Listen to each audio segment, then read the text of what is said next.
ಶಾಂತಿ ಓಂ ಶಾಂತಿ ಓಂ ಶಾಂತಿ ಓಂ ಶಾಂತಿ.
ಏಳಿರಿ ಮಧುರ ಮಕ್ಕಳೇ ಶಿವನ ಕರೆಯ ಕೇಳಿ, ಏಳಿರಿ ಮಧುರ ಮಕ್ಕಳೇ ಶಿವನ ಕರೆಯ ಕೇಳಿ. ಅಮೃತ ವೇಳೆ ಶುದ್ಧ ಗಾಳಿ ತುಳಿಯುತ್ತಲಿದೆ ಏಳಿ, ಅಮೃತ ವೇಳೆ ಶುದ್ಧ ಗಾಳಿ ತುಳಿಯುತ್ತಲಿದೆ ಏಳಿ. ಏಳಿರಿ ಮಧುರ ಮಕ್ಕಳೇ ಶಿವನ ಕರೆಯ ಕೇಳಿ, ಶಿವನ ಕರೆಯ ಕೇಳಿ.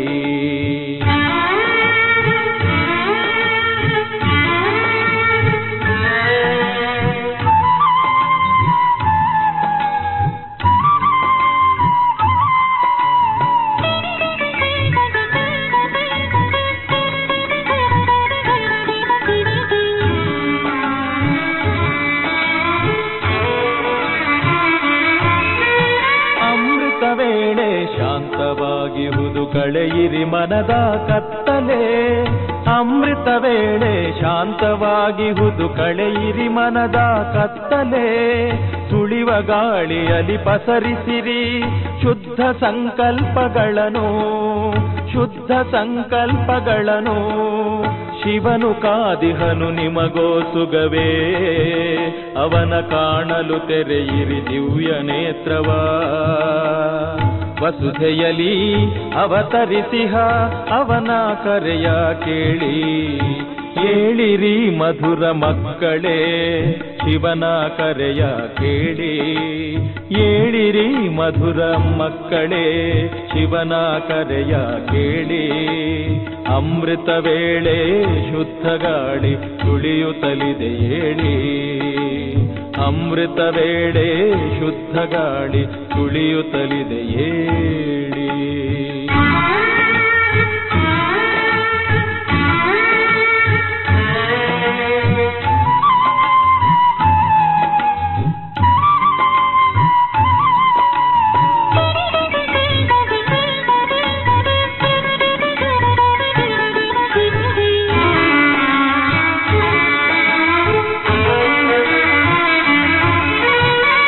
ಮರದಲ್ಲಿನ ಪಕ್ಷಿಗಳುಲಿಯಿತು, ಅಮೃತ ಗಾನ ಕಿವಿಯಲಿ ಮೊಳಗಿತು.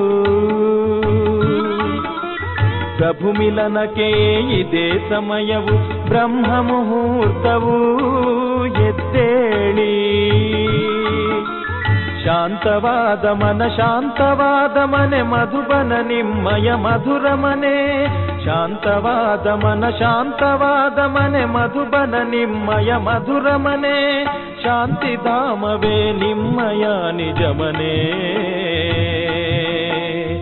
ಅದುವೇ ನಮ್ಮಯ ಶಿವನ ಮನೆ, ಅದುವೇ ನಮ್ಮಯ ಶಿವನ ಮನೆ. ಏಳಿರಿ ಮಧುರ ಮಕ್ಕಳೇ ಶಿವನ ಕರೆಯ ಕೇಳಿ, ಏಳಿರಿ ಮಧುರ ಮಕ್ಕಳೇ ಶಿವನ ಕರೆಯ ಕೇಳಿ. ಅಮೃತ ವೇಳೆ ಶುದ್ಧ ಗಾಳಿ ತುಳಿಯುತ್ತಲಿದೆ ಏಳಿ, ಅಮೃತ ವೇಳೆ ಶುದ್ಧ ಗಾಳಿ ತುಳಿಯುತ್ತಲಿದೆ ಏಳಿ. ಕೇಳಿರಿ ಮಧುರ ಮಕ್ಕಳೇ, ಶಿವನ ಕರೆಯ ಕೇಳಿ, ಶಿವನ ಕರೆಯ ಕೇಳಿ, ಶಿವನ ಕರೆಯ ಕೇಳಿ, ಶಿವನ ಕರೆಯ ಕೇಳಿ.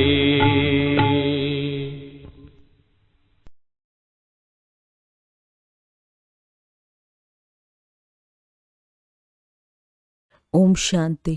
ಇಂದಿನ ದಿನಾಂಕ 12/3/2026. ಪ್ರಾರ್ಥ ಮುರುಳಿ ಬಾಪ್ತಾದ ಮಧುಬನ. ಮಧುರ ಮಕ್ಕಳೇ, ಈ ವಿದ್ಯೆಯು ಆದಾಯದ ಮೂಲವಾಗಿದೆ. ಇದರಿಂದ ನೀವು ಮನುಷ್ಯರಿಂದ ದೇವತೆಗಳಾಗುತ್ತೀರಿ. 21 ಜನ್ಮಗಳಿಗಾಗಿ ಸತ್ಯ ಸಂಪಾದನೆಯಾಗುತ್ತದೆ. ಪ್ರಶ್ನೆ: ತಂದೆಯು ಯಾವ ಮಧುರಾತಿ ಮಧುರ ಮಾತುಗಳನ್ನು ತಿಳಿಸುತ್ತಾರೆಯೋ ಅವು ಯಾವಾಗ ಧಾರಣೆಯಾಗುತ್ತವೆ? ಉತ್ತರ: ಯಾವಾಗ ಬುದ್ಧಿಯ ಮೇಲೆ ಪರಮತ ಹಾಗೂ ಮನ್ಮತದ ಪ್ರಭಾವ ಆಗುವುದಿಲ್ಲವೋ, ಯಾವ ಮಕ್ಕಳು ಹೇಳಿಕೆ ಕೇಳಿಕೆ ಮಾತುಗಳಲ್ಲಿ ನಡೆಯುತ್ತಾರೆಯೋ ಅವರ ಬುದ್ಧಿಯಲ್ಲಿ ತಂದೆಯ ಮಧುರ ಮಾತುಗಳು ಧಾರಣೆಯಾಗಲು ಸಾಧ್ಯವಿಲ್ಲ. ಜ್ಞಾನದ ಮಾತುಗಳನ್ನು ಬಿಟ್ಟು ಬೇರೇನಾದರೂ ತಿಳಿಸುತ್ತಾರೆಂದರೆ ಅವರು ಶತ್ರುಗಳಿದ್ದಂತೆ. ಸುಳ್ಳು ಮಾತುಗಳನ್ನು ತಿಳಿಸುವವರು ಅನೇಕರಿದ್ದಾರೆ. ಆದ್ದರಿಂದ ಕೆಟ್ಟದ್ದನ್ನು ಕೇಳಬೇಡಿ, ಕೆಟ್ಟದ್ದನ್ನು ನೋಡಬೇಡಿ. ಮನುಷ್ಯರಿಂದ ದೇವತೆಗಳಾಗಲು ಒಬ್ಬ ತಂದೆಯ ಶ್ರೀಮತದನುಸಾರವೇ ನಡೆಯಬೇಕಾಗಿದೆ. ಗೀತೆ: ನಮ್ಮ ತೀರ್ಥಸ್ಥಾನವು ಭಿನ್ನವಾಗಿದೆ.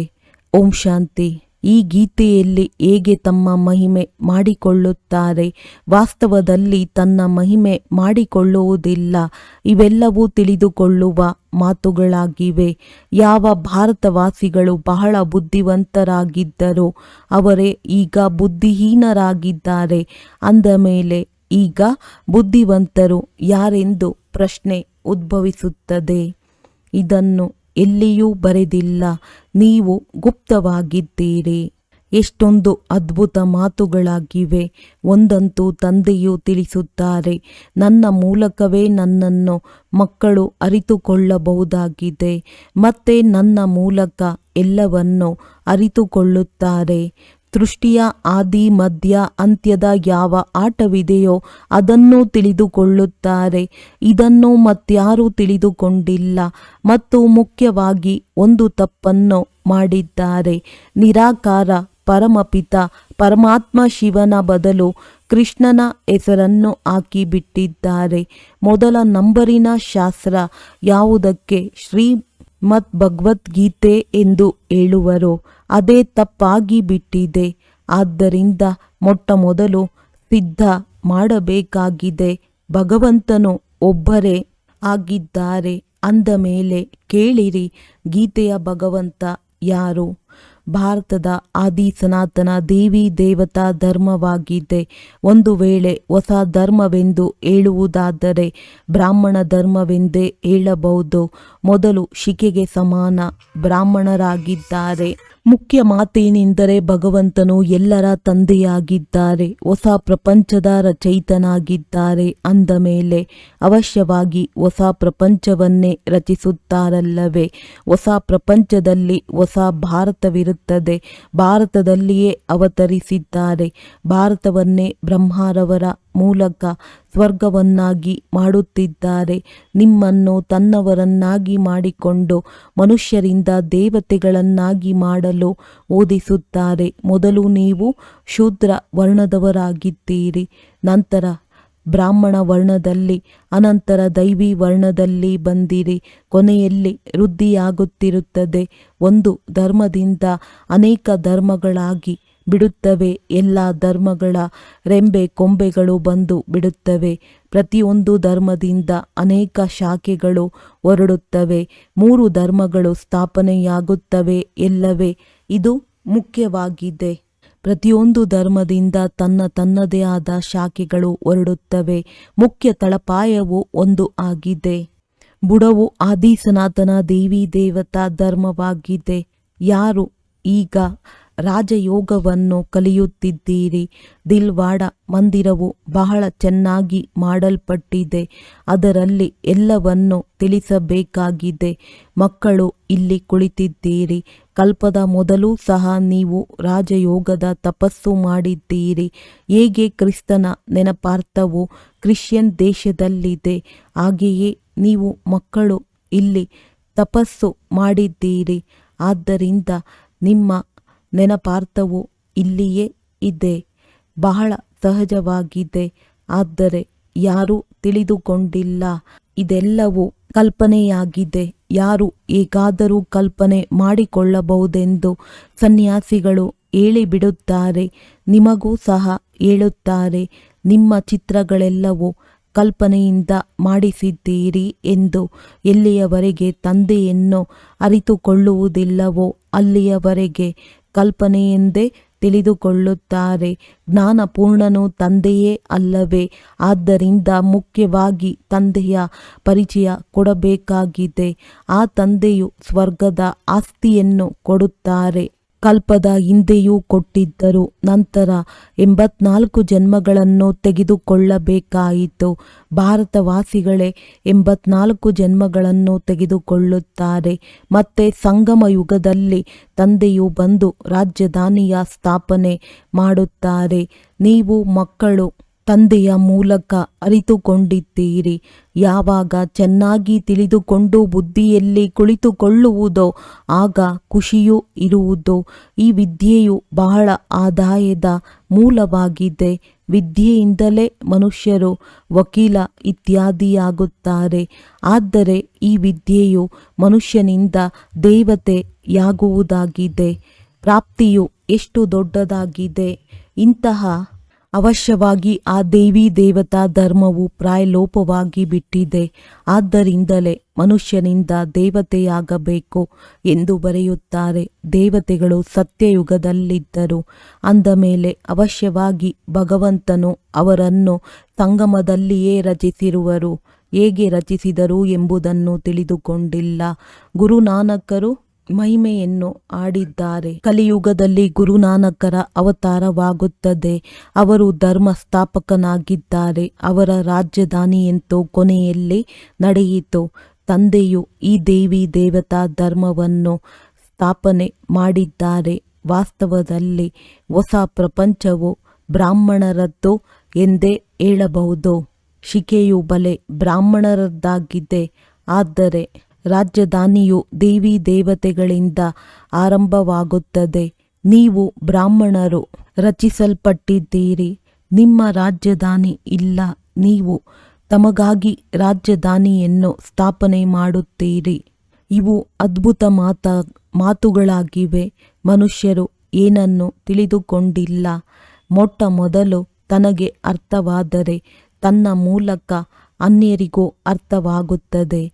ನೀವು ಶೂದ್ರರಿಂದ ಬ್ರಹ್ಮರವರಿಗೂ ಈಗ ತಂದೆಯ ಮೂಲಕ ಅರ್ಥವಾಗಿದೆ. ಒಬ್ಬರಿಗೆ ತಿಳಿಸಿದರೆ ಮಕ್ಕಳಿಗೂ ತಿಳಿಸಬೇಕಾಗುತ್ತದೆ. ಅವರ ತನುವಿನ ಮೂಲಕ ನೀವು ಮಕ್ಕಳಿಗೂ ತಿಳಿಸಿಕೊಡುತ್ತೇನೆ. ಇವು ಅನುಭವದ ಮಾತುಗಳಾಗಿವೆ. ಶಾಸ್ತ್ರಗಳಿಂದ ಯಾರೂ ಏನೂ ತಿಳಿದುಕೊಳ್ಳಲು ಸಾಧ್ಯವಿಲ್ಲ. ತಂದೆಯು ತಿಳಿಸುತ್ತಾರೆ, ಇಡೀ ಕಲ್ಪದಲ್ಲಿ ಒಂದೇ ಬಾರಿ ನಾನು ಇದೇ ರೀತಿ ಬಂದು ತಿಳಿಸಿಕೊಡುತ್ತೇನೆ ಮತ್ತು ಅನೇಕ ಧರ್ಮಗಳ ವಿನಾಶ, ಒಂದು ಧರ್ಮದ ಸ್ಥಾಪನೆ ಮಾಡಿಸುತ್ತೇನೆ. ಇದು 5000 ವರ್ಷಗಳ ಆಟವಾಗಿದೆ. ನಾವು 84 ಜನ್ಮಗಳನ್ನು ತೆಗೆದುಕೊಂಡಿದ್ದೇವೆ ಎಂದು ನೀವು ಮಕ್ಕಳು ತಿಳಿದುಕೊಂಡಿದ್ದೀರಿ. ವಿಷ್ಣುವಿನ ನಾಭಿಯಿಂದ ಬ್ರಹ್ಮನನ್ನು ತೋರಿಸುತ್ತಾರೆ. ಬ್ರಹ್ಮ ಮತ್ತು ವಿಷ್ಣು ಯಾರ ಮಕ್ಕಳಾಗಿದ್ದಾರೆ? ಇಬ್ಬರು ಶಿವನ ಮಕ್ಕಳಾಗಿದ್ದಾರೆ. ಶಿವನು ರಚಯಿತ ಮತ್ತು ಇವರಿಬ್ಬರು ರಚನೆಯಾಗಿದ್ದಾರೆ. ಈ ಮಾತುಗಳನ್ನು ಯಾರೂ ತಿಳಿದುಕೊಂಡಿಲ್ಲ. ಇದು ಸಂಪೂರ್ಣ ಹೊಸ ಮಾತಾಗಿದೆ. ತಂದೆಯು ತಿಳಿಸುತ್ತಾರೆ, ಇವು ಹೊಸ ಮಾತುಗಳಾಗಿವೆ. ಯಾವುದೇ ಶಾಸ್ತ್ರಗಳಲ್ಲಿ ಈ ಮಾತುಗಳಿಲ್ಲ. ಜ್ಞಾನಸಾಗರನು ತಂದೆಯಾಗಿದ್ದಾರೆ. ಅವರೇ ಗೀತೆಯ ಭಗವಂತನಾಗಿದ್ದಾರೆ. ಭಕ್ತಿ ಮಾರ್ಗದಲ್ಲಿ ಶಿವ ಜಯಂತಿಯನ್ನಾಚರಿಸುತ್ತಾರೆ. ಸತ್ಯ ತ್ರೇತಾಯುಗದಲ್ಲಿ ಆಚರಿಸುವುದಿಲ್ಲ. ಅಂದ ಮೇಲೆ ಅವಶ್ಯವಾಗಿ ಸಂಗಮದಲ್ಲಿಯೇ ಬರುತ್ತಾರೆ. ಈ ಮಾತುಗಳನ್ನು ನೀವು ತಿಳಿದುಕೊಳ್ಳುತ್ತಾ ಅನ್ಯರಿಗೂ ತಿಳಿಸುತ್ತಾ ಇರುತ್ತೀರಿ. ತಿಳಿಸುವಂತಹ ತಂದೆಯೇ ಮಹಿಮೆಯೇ ಮಕ್ಕಳಿಗೂ ಇರಬೇಕು. ನೀವು ಸಹ ಜ್ಞಾನಸಾಗರರಾಗಬೇಕಾಗಿದೆ ಮಾಸ್ಟರ್. ಇಲ್ಲಿಯೇ ಪ್ರೇಮ ಸಾಗರ, ಸುಖದ ಸಾಗರರಾಗಬೇಕಾಗಿದೆ. ಯಾರಿಗೂ ದುಃಖವನ್ನು ಕೊಡಬಾರದು. ಬಹಳ ಮಧುರರಾಗಬೇಕಾಗಿದೆ. ನೀವು ಬಹಳ ಕಹಿ ಅಂದರೆ ವಿಷದ ಸಮಾನರಿದ್ದವರು ಈಗ ನಿರ್ವಿಕಾರಿ ಬ್ರಾಹ್ಮಣರಾಗುತ್ತಿದ್ದೀರಿ. ಈಶ್ವರನ ಸಂತಾನರಾಗುತ್ತಿದ್ದೀರಿ. ವಿಕಾರಿಗಳಿಂದ ನಿರ್ವಿಕಾರಿ ದೇವತೆಗಳಾಗುತ್ತಿದ್ದೀರಿ. ಅರ್ಧಕಲ್ಪ ನೀವು ಪತಿತರಾಗುತ್ತಾ ಆಗುತ್ತಾ ಈಗ ಸಂಪೂರ್ಣ ಜಡ್ಜಡೀಭೂತ ಸ್ಥಿತಿಯನ್ನು ತಲುಪಿದ್ದೀರಿ. ಹೇಗೆ ಸವೆದಿರುವ ಬಟ್ಟೆಗಳನ್ನು ಒಗೆದರೆ ಒಮ್ಮೆಲೆ ಹರಿದು ಹೋಗುತ್ತದೆ, ಇಲ್ಲಿಯೂ ಸಹ ಜ್ಞಾನದ ಒಗೆತವನ್ನು ಒಗೆದಾಗ ಪುಡಿ ಪುಡಿಯಾಗಿ ಬಿಡುತ್ತಾರೆ.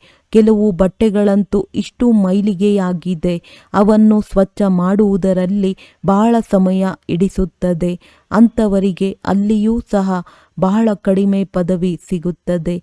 ತಂದೆಯು ಅಗಸನಾಗಿದ್ದಾರೆ, ಜೊತೆಯಲ್ಲಿ ನೀವು ಸಹಯೋಗಿಗಳಾಗಿದ್ದೀರಿ. ಅಗಸರಲ್ಲಿಯೂ ನಂಬರ್ ವಾರ್ ಇರುತ್ತಾರೆ. ಹಾಗೆಯೇ ಇಲ್ಲಿಯೂ ಇದ್ದಾರೆ. ಅಗಸನು ಬಟ್ಟೆಯನ್ನು ಚೆನ್ನಾಗಿ ಒಗೆಯದಿದ್ದರೆ ಇವನು ಅಜಾಮನಿದ್ದ ಹಾಗೆ ಎಂದು ಹೇಳುವರಲ್ಲವೇ. ಇತ್ತೀಚೆಗೆ ಬಟ್ಟೆ ಚೆನ್ನಾಗಿ ಒಗೆಯುವುದನ್ನು ಕಲಿತಿದ್ದಾರೆ. ಮೊದಲು ಹಳ್ಳಿಗಳಲ್ಲಿ ಬಹಳ ಮೈಲಿಗೆ ಬಟ್ಟೆಗಳನ್ನು ಸ್ವಚ್ಛ ಮಾಡಲಾಗುತ್ತಿತ್ತು. ಈ ಕಲೆಯನ್ನೂ ಸಹ ಹೊರಗಿನವರಿಂದ ಕಲಿತಿದ್ದಾರೆ. ಹೊರಗಿನವರು ಸ್ವಲ್ಪ ಗೌರವ ಕೊಡುತ್ತಾರೆ, ಹಣದ ಸಹಯೋಗ ನೀಡುತ್ತಾರೆ. ಏಕೆಂದರೆ ಅವರಿಗೆ ತಿಳಿದಿದೆ ಇವರು ಬಹಳ ದೊಡ್ಡ ವಂಶಾವಳಿಯವರಾಗಿದ್ದಾರೆ. ಈಗ ಕೆಳಗಿಳಿದಿದ್ದಾರೆ. ಕೆಳಗಿಳಿಯುವವರು ಮೇಲೆ ದಯೆ ಬರುತ್ತದೆ ಎಲ್ಲವೇ. ತಂದೆಯು ತಿಳಿಸುತ್ತಾರೆ, ನಿಮ್ಮನ್ನು ಎಷ್ಟೊಂದು ಧನವಂತರನ್ನಾಗಿ ಮಾಡಿದ್ದೆನು. ಮಾಯೆಯು ಯಾವ ಗತಿ ಮಾಡಿಬಿಟ್ಟಿದೆ. ನೀವೀಗ ತಿಳಿದುಕೊಂಡಿದ್ದೀರಿ. ನಾವು ವಿಜಯ ಮಾಲೆಯ ಮಣಿಯಾಗಿದ್ದೇವೆ. 84 ಜನ್ಮಗಳನ್ನು ತೆಗೆದುಕೊಂಡು ಯಾವ ಸ್ಥಿತಿಗೆ ಬಂದಿದ್ದೇವೆ. ಆಶ್ಚರ್ಯವಲ್ಲವೇ? ನೀವಿದನ್ನು ತಿಳಿಸಿ. ನೀವು ಭಾರತವಾಸಿಗಳು ಸ್ವರ್ಗವಾಸಿಗಳಾಗಿದ್ದೀರಿ. ಭಾರತವೇ ಸ್ವರ್ಗವಾಗಿತ್ತು. ನಂತರ ಕೆಳಗಿಳಿಯುತ್ತಾ ಇಳಿಯುತ್ತಾ ನರಕವಾಸಿಗಳಾಗಬೇಕಾಯಿತು. ಈಗ ತಂದೆಯು ತಿಳಿಸುತ್ತಾರೆ, ಪವಿತ್ರರಾಗಿ ಸ್ವರ್ಗವಾಸಿಗಳಾಗಿ ಮನ್ಮನಾಭವ. ಶಿವ ಭಗವಾನುವಾಚ, ನನ್ನೊಬ್ಬನನ್ನೇ ನೆನಪು ಮಾಡಿ. ನೆನಪಿನ ಯಾತ್ರೆಯಿಂದ ನಿಮ್ಮ ಎಲ್ಲ ಪಾಪಗಳು ನಷ್ಟವಾಗುತ್ತವೆ. ಕೃಷ್ಣನು ಪಟ್ಟದ ರಾಣಿಯರನ್ನಾಗಿ ಮಾಡಿಕೊಳ್ಳಲು ಓಡಿಸಿಕೊಂಡು ಹೋದನೆಂದು ಶಾಸ್ತ್ರಗಳಲ್ಲಿ ಬರೆದಿದ್ದಾರೆ. ವಾಸ್ತವದಲ್ಲಿ ನೀವೆಲ್ಲರೂ ಓದುತ್ತಿದ್ದೀರಿ, ಪಟ್ಟದ ರಾಣಿಯರೂ ಆಗುತ್ತಿದ್ದೀರಿ. ಆದರೆ ಮಾತುಗಳನ್ನು ಯಾರೂ ತಿಳಿದುಕೊಂಡಿಲ್ಲ. ಈಗ ತಂದೆಯು ಬಂದು ಮಕ್ಕಳಿಗೆ ತಿಳಿಸಿದ್ದಾರೆ, ನಾನು ಕಲ್ಪವೂ ನಿಮಗೆ ತಿಳಿಸಲು ಬರುತ್ತೇನೆ. ಮೊಟ್ಟಮೊದಲು ಭಗವಂತನು ಒಬ್ಬರೇ ಆಗಿದ್ದಾರೆ ಎಂಬುದನ್ನು ಸಿದ್ಧ ಮಾಡಿ ತಿಳಿಸಿ. ನಂತರ ಗೀತೆಯ ಭಗವಂತ ಯಾರು ಎಂಬುದನ್ನು ತಿಳಿಸಿ. ರಾಜಯೋಗವನ್ನು ಯಾರು ಕಲಿಸಿದ್ದಾರೆ? ಭಗವಂತನೇ ಬ್ರಹ್ಮರವರ ಮೂಲಕ ಸ್ಥಾಪನೆ ಮಾಡಿಸುತ್ತಾರೆ ಮತ್ತು ವಿನಾಶ ನಂತರ ಪಾಲನೆ ಮಾಡಿಸುತ್ತಾರೆ. ಈ ಬ್ರಾಹ್ಮಣರೇ ಮತ್ತೆ ದೇವತೆಗಳಾಗುವರು. ಯಾರು ಕಲ್ಪದ ಹಿಂದೆ ತಿಳಿದುಕೊಂಡಿದ್ದರೋ ಅವರಿಗೆ ಈ ಮಾತುಗಳು ಅರ್ಥವಾಗುತ್ತದೆ. ಈ ಸಮಯದವರೆಗೆ ಯಾವ ಕ್ಷಣ ಪ್ರತಿಕ್ಷಣ ಕಳೆಯಿತೋ ಅದೆಲ್ಲವನ್ನು ತಿಳಿದುಕೊಳ್ಳುತ್ತಾರೆ. ಡ್ರಾಮಾದಲ್ಲಿ ನೀವು ಬಹಳ ಪುರುಷಾರ್ಥ ಮಾಡಬೇಕಾಗಿದೆ. ಇದಂತೂ ಮಕ್ಕಳಿಗೆ ತಿಳಿದಿದೆ. ಈಗಿನ್ನು ನಮ್ಮ ಸ್ಥಿತಿಯು ಅಲ್ಲಿಯವರೆಗೆ ತಲುಪಿಲ್ಲ. ಸಮಯ ಹಿಡಿಸುತ್ತದೆ. ಕರ್ಮಾತೀತರಾಗಿ ಬಿಟ್ಟರೆ ಮತ್ತೆ ಎಲ್ಲರೂ ನಂಬರ್ 1 ತೇರ್ಗಡೆಯಾಗಿ ಬಿಡುವರು. ಮತ್ತೆ ಯುದ್ಧವು ಆರಂಭವಾಗಿ ಬಿಡುತ್ತಿತ್ತು. ಈಗಿನ್ನೂ ಪರಸ್ಪರ ಕಿರಿಕಿರಿ ನಡೆಯುತ್ತಲೇ ಇರುತ್ತದೆ. ನೀವು ತಿಳಿದುಕೊಂಡಿದ್ದೀರಿ.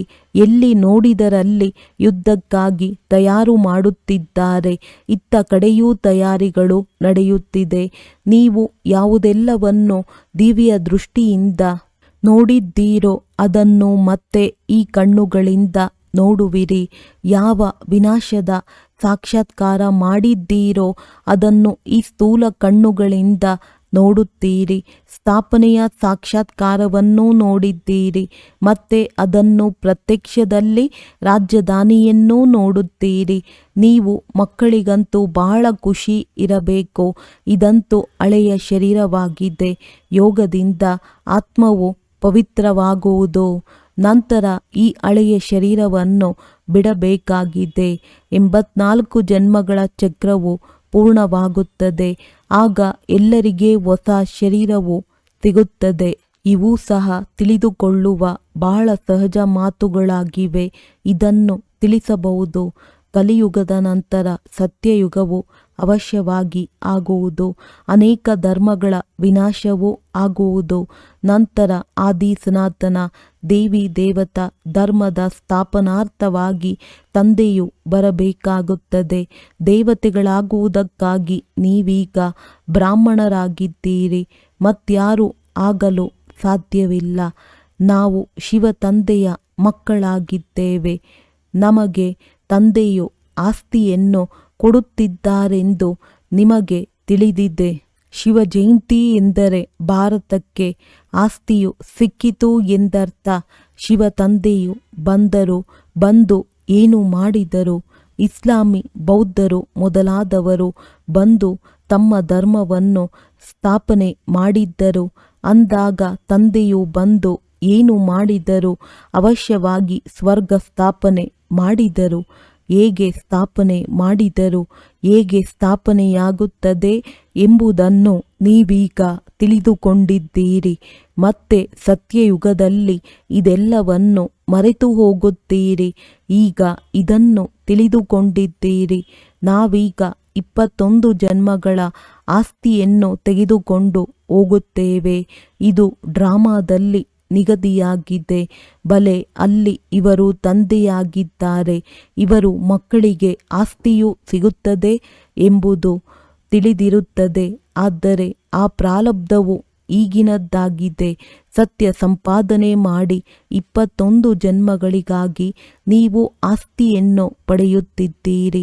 84 ಜನ್ಮಗಳನ್ನಂತೂ ತೆಗೆದುಕೊಳ್ಳಲೇಬೇಕಾಗಿದೆ. ಸತೋ ಪ್ರಧಾನರಿಂದ ಮತ್ತೆ ಸತೋ ರಜೋ ತಮೋದಲ್ಲಿ ಬರುತ್ತೀರಿ. ಇದನ್ನು ಚೆನ್ನಾಗಿ ನೆನಪಿಟ್ಟುಕೊಂಡಾಗ ಖುಷಿಯಲ್ಲಿರುತ್ತೀರಿ. ತಿಳಿಸುವುದರಲ್ಲಿ ಬಹಳ ಪರಿಶ್ರಮವಾಗುತ್ತದೆ. ಯಾವಾಗ ತಿಳಿದುಕೊಳ್ಳುವರೋ ಆಗ ಅವರಿಗೆ ಬಹಳ ಖುಷಿಯಾಗುತ್ತದೆ. ಯಾವ ಮಕ್ಕಳು ಚೆನ್ನಾಗಿ ತಿಳಿದುಕೊಳ್ಳುವರೋ ಅವರು ಅನೇಕರಿಗೆ ತಿಳಿಸುತ್ತಾ ಇರುತ್ತಾರೆ. ಮುಳ್ಳುಗಳನ್ನು ಹೂಗಳನ್ನಾಗಿ ಮಾಡುತ್ತಿರುತ್ತಾರೆ. ಇದು ಬೇಅದ್ದಿನ ವಿದ್ಯೆಯಾಗಿದೆ. ಬೇಅದ್ದಿನ ಆಸ್ತಿಯೇ ಸಿಗುತ್ತದೆ. ಅಂದ ಮೇಲೆ ಇದರಲ್ಲಿ ತ್ಯಾಗವು ಬೇಹದ್ದಿನದ್ದಾಗಿದೆ. ಗೃಹಸ್ಥ ವ್ಯವಹಾರದಲ್ಲಿ ಇರುತ್ತಾ ಇಡೀ ಪ್ರಪಂಚದ ತ್ಯಾಗ ಮಾಡಬೇಕಾಗಿದೆ. ಏಕೆಂದರೆ ನಿಮಗೆ ತಿಳಿದಿದೆ, ಈ ಹಳೆಯ ಪ್ರಪಂಚವೇ ಸಮಾಪ್ತಿಯಾಗುವುದು. ಈಗ ಹೊಸ ಪ್ರಪಂಚದಲ್ಲಿ ಹೋಗಬೇಕಾಗಿದೆ. ಆದ್ದರಿಂದ ಬೇಅದ್ದಿನ ಸನ್ಯಾಸ ಮಾಡಿಸುತ್ತಾರೆ. ಸನ್ಯಾಸಿಗಳದ್ದು ಅದ್ದಿನ ಸನ್ಯಾಸವಾಗಿದೆ ಮತ್ತು ಅವರದ್ದು ಹಠಯೋಗವಾಗಿದೆ. ಇಲ್ಲಿ ಯಾವುದೇ ಹಠದ ಮಾತಿರುವುದಿಲ್ಲ. ಇದು ವಿದ್ಯೆಯಾಗಿದೆ. ಈ ಪಾಠಶಾಲೆಯಲ್ಲಿ ಮನುಷ್ಯರಿಂದ ದೇವತೆಗಳಾಗಲು ಓದಬೇಕಾಗಿದೆ. ಶಿವ ಭಗವಾನುವಾಚ, ಕೃಷ್ಣನು ಭಗವಂತನಾಗಲು ಸಾಧ್ಯವಿಲ್ಲ. ಕೃಷ್ಣನು ಹೊಸ ಪ್ರಪಂಚದ ಸ್ಥಾಪನೆ ಮಾಡಲು ಸಾಧ್ಯವಿಲ್ಲ. ಸ್ವರ್ಗದ ರಚಯಿತನೆಂದು ಹೇಳುವುದಿಲ್ಲ. ಹೇಳುವುದಿಲ್ಲ. ಕೃಷ್ಣನಿಗೆ ಸ್ವರ್ಗದ ರಾಜಕುಮಾರನೆಂದು ಹೇಳುತ್ತಾರೆ. ಇವು ಎಷ್ಟು ಮಧುರಾತಿ ಮಧುರ ಮಾತುಗಳು, ತಿಳಿದುಕೊಳ್ಳುವ ಮತ್ತು ಧಾರಣೆ ಮಾಡುವಂಥದ್ದಾಗಿದೆ. ದೈವಿ ಲಕ್ಷಣಗಳು ಇರಬೇಕಾಗಿದೆ ಎಂದು ಹೇಳಿಕೆ ಕೇಳಿಕೆ ಮಾತುಗಳಲ್ಲಿ ತೊಡಗಬಾರದು. ವ್ಯಾಸನು ಬರೆದಿರುವ ಮಾತುಗಳಂತೆ ನಡೆಯುತ್ತಾ ನಡೆಯುತ್ತಾ ಕೆಟ್ಟ ಗತಿಯೇ ಆಯಿತಲ್ಲವೇ? ಆದ್ದರಿಂದ ಜ್ಞಾನದ ಮಾತುಗಳನ್ನು ಬಿಟ್ಟು ಬೇರೇನಾದರೂ ತಿಳಿಸಿದರೆ ಇವರು ನಮ್ಮ ಶತ್ರುವಾಗಿದ್ದಾರೆ, ದುರ್ಗತಿಯಲ್ಲಿ ಕರೆದುಕೊಂಡು ಹೋಗುತ್ತಾರೆಂದು ತಿಳಿಯಿರಿ. ಎಂದೂ ಸಹ ಪರಮತದಂತೆ ನಡೆಯಬಾರದು. ಮನ್ಮಥ ಪರಮತದಂತೆ ನಡೆದರೆ ಅವರು ಸತ್ತರು ಎಂದರ್ಥ. ತಂದೆಯು ತಿಳಿಸುತ್ತಿರುತ್ತಾರೆ, ಸುಳ್ಳು ಮಾತುಗಳಂತೂ ಹೇಳುವವರು ಅನೇಕರಿದ್ದಾರೆ. ನೀವು ಮಕ್ಕಳು ತಂದೆಯಿಂದಲೇ ಕೇಳಬೇಕಾಗಿದೆ. ಕೆಟ್ಟದ್ದನ್ನು ನೋಡಬೇಡಿ, ಕೆಟ್ಟದ್ದನ್ನು ಕೇಳಬೇಡಿ. ತಂದೆಯು ಬಂದಿರುವುದೇ ಮನುಷ್ಯರಿಂದ ದೇವತೆಗಳನ್ನಾಗಿ ಮಾಡಲು. ಅಂದ ಮೇಲೆ ಅವರ ಶ್ರೀಮತದಂತೆ ನಡೆಯಬೇಕಾಗಿದೆ. ಒಳ್ಳೆಯದು. ಮಧುರಾತಿ ಮಧುರ ಅಗಲಿ ಹೋಗಿ ಮರಳಿ ಸಿಕ್ಕಿರುವ ಮಕ್ಕಳ ಪ್ರತಿ ಮಾತ್ಪಿತಾ ಬಾಪ್ ದಾದಾರವರ ನೆನಪು, ಪ್ರೀತಿ ಹಾಗೂ ಸುಪ್ರಭಾತ. ಆತ್ಮಿಕ ಮಕ್ಕಳಿಗೆ ಆತ್ಮಿಕ ತಂದೆಯ ನಮಸ್ತೆ. ಧಾರಣೆಗಾಗಿ ಮುಖ್ಯ ಸಾರ. ಇಲ್ಲಿ ತಂದೆಯ ಸಮಾನ ಸುಖದ ಸಾಗರ, ಪ್ರೇಮದ ಸಾಗರರಾಗಬೇಕಾಗಿದೆ. ಸರ್ವ ಗುಣಗಳನ್ನು ಧಾರಣೆ ಮಾಡಿಕೊಳ್ಳಬೇಕಾಗಿದೆ. ಯಾರಿಗೂ ದುಃಖವನ್ನು ಕೊಡಬಾರದು. ಹೇಳಿಕೆ ಕೇಳಿಕೆ ಮಾತುಗಳ ಮೇಲೆ ಎಂದು ವಿಶ್ವಾಸವನ್ನಿಡಬಾರದು. ಪರಮತದಂತೆ ನಡೆಯಬಾರದು. ಕೆಟ್ಟದ್ದನ್ನು ಕೇಳಬೇಡಿ, ಕೆಟ್ಟದ್ದನ್ನು ನೋಡಬೇಡಿ. ವರದಾನ: ನಾನು ಎಂಬ ಹೊರೆಯನ್ನು ಸಮಾಪ್ತಿಗೊಳಿಸಿ ಪ್ರತ್ಯಕ್ಷ ಫಲದ ಅನುಭವ ಮಾಡುವಂತಹ ಬಾಲಕನಿಂದ ಮಾಲೀಕ ಭವ. ಯಾವಾಗ ಯಾವುದೇ ಪ್ರಕಾರದ ನಾನೆನ್ನುವುದು ಬರುತ್ತದೆ ಎಂದರೆ ತಲೆಯ ಮೇಲೆ ಹೊರೆಯು ಬಂದು ಬಿಡುತ್ತದೆ. ಆದರೆ ಯಾವಾಗ ತಂದೆಗೆ ಅವಕಾಶವನ್ನು ಕೊಡುತ್ತಿದ್ದಾರೆ, ಎಲ್ಲ ಹೊರೆಗಳನ್ನು ನನಗೆ ಕೊಟ್ಟು ಬಿಡಿ, ತಾವು ಕೇವಲ ನರ್ತಿಸಿ ಆರುತ್ತೀರಿ.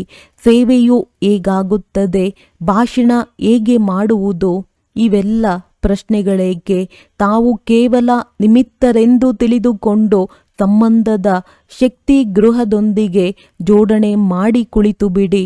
ಹೃದಯ ವಿದೀರ್ಣರಾಗದೆ ಇರುತ್ತೀರೆಂದರೆ ಬಾಪ್ ದಾದಾರವರು ಸ್ವತಃವಾಗಿಯೇ ಎಲ್ಲವನ್ನು ಮಾಡಿಸಿ ಬಿಡುತ್ತಾರೆ. ಬಾಲಕನಿಂದ ಮಾಲೀಕನೆಂದು ತಿಳಿದುಕೊಂಡು ಶ್ರೇಷ್ಠ ಸ್ಥಿತಿಯಲ್ಲಿ ಸ್ಥಿತರಾಗಿ ಇರುತ್ತೀರೆಂದರೆ ಪ್ರತ್ಯಕ್ಷ ಫಲದ ಅನುಭೂತಿಯನ್ನು ಮಾಡುತ್ತಿರುತ್ತೀರಿ. ಸ್ಲೋಗನ್: ಜ್ಞಾನದಾನದ ಜೊತೆ ಜೊತೆಗೆ ಗುಣದಾನ ಮಾಡುತ್ತೀರೆಂದರೆ ಸಫಲತೆಯು ಸಿಗುತ್ತಿರುತ್ತದೆ. ಅವ್ಯಕ್ತ ಸೂಚನೆ: ನಿಶ್ಚಯದ ಫೌಂಡೇಶನ್ ತಳಪಾಯವನ್ನು ಬಲಗೊಳಿಸಿ ಸದಾ ನಿರ್ಭಯ ಮತ್ತು ನಿಶ್ಚಿಂತರಾಗಿರಿ. ಎಂತಹದ್ದೇ ಕಠಿಣ ಪರಿಸ್ಥಿತಿ ಇರಲಿ, ಆದರೆ ಆಟವೆಂದು ತಿಳಿಯುವುದರಿಂದ ಕಠಿಣ ಸಮಸ್ಯೆಯು ಹಗುರವಾಗಿ ಬಿಡುತ್ತದೆ. ಕೆಲ ಮಕ್ಕಳಲ್ಲಿ ಸಾಹಸವಿದೆ, ಅದಕ್ಕೆ ಯಾವುದೇ ಮಾತು ಬಂದರೆ ಹೇಳುತ್ತಾರೆ, ಮಾಡುವೆವು, ಯೋಚಿಸುವೆವು. ಸಾಹಸವಿದೆ, ಆದರೆ ನಂಬಿಕೆ ಇಲ್ಲ. ನಂಬಿಗಸ್ತರು ಮಾತು ಹೀಗಿರುವುದಿಲ್ಲ. ನಂಬಿಗಸ್ತನ ಅರ್ಥವೇ ಆಗಿದೆ ಮನ, ವಚನ, ಕರ್ಮ. ಪ್ರತಿ ಮಾತಿನಲ್ಲಿ ನಿಶ್ಚಯ ಬುದ್ಧಿ. ಅವರ ಮುಖದಿಂದ ಎಂದು ಧೈರ್ಯವಿಲ್ಲದವರನ್ನಾಗಿ ಮಾಡುವಂತಹ ಶಬ್ದವು ಬರಲು ಸಾಧ್ಯವಿಲ್ಲ. ಒಳ್ಳೆಯದು. ಓಂ ಶಾಂತಿ.